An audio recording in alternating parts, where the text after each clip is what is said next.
తాడేపల్లిగూడెంలో MLA Bolisetti Srinivas దాతృత్వం చాటుకున్నారు. అగ్ని ప్రమాదంలో తల్లిదండ్రులను కోల్పోయిన బాలికకు తన మొదటి జీతం నుంచి ₹1,00,000 చెక్కును బాలిక బంధువులకు ఎమ్మెల్యే బోలిశెట్టి దంపతులు అందజేశారు. తల్లిదండ్రులు లేని పిల్లలను ఆదుకోవాలని ఈ సందర్భంగా ప్రజలకు ఎమ్మెల్యే పిలుపునిచ్చారు.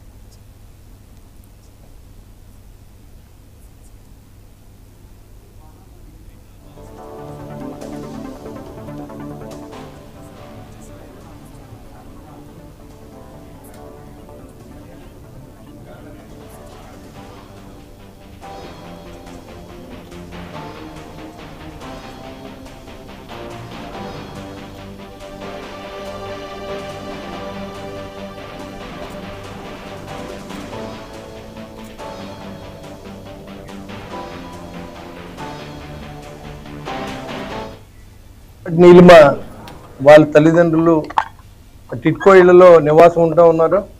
దురదృష్టవశాత్తు గ్యాస్ సిలిండర్ లీక్ అయి తల్లిదండ్రులు ఇద్దరు ప్రాణాలను కోల్పోగా పాప 15 to 20% బర్నింగ్ జరిగింది. డాక్టర్లు పర్వాలేదు, ప్రమాదం లేదని చెప్పారు. ట్రీట్మెంట్ గవర్నమెంట్ హాస్పిటల్లో చేస్తూ ఉన్నారు.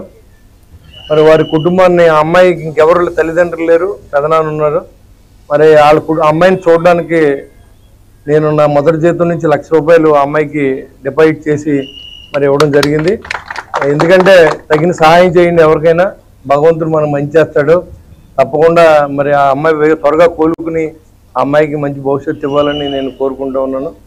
మనందరం ఒక బాధ్యత తీసుకుందాం. ఇలాంటి తల్లిదండ్రులు పోయిన పిల్లలందరికీ మనం బాధ్యత తీసుకుంటే భగవంతుడు మనల్ని చూస్తాడు. కాబట్టి ఖచ్చితంగా మంచి పనులు చేసే విధంగా మనం అందరం ఉండాలని చెప్పి కోరుకుంటూ సెలవు తీసుకుంటాం.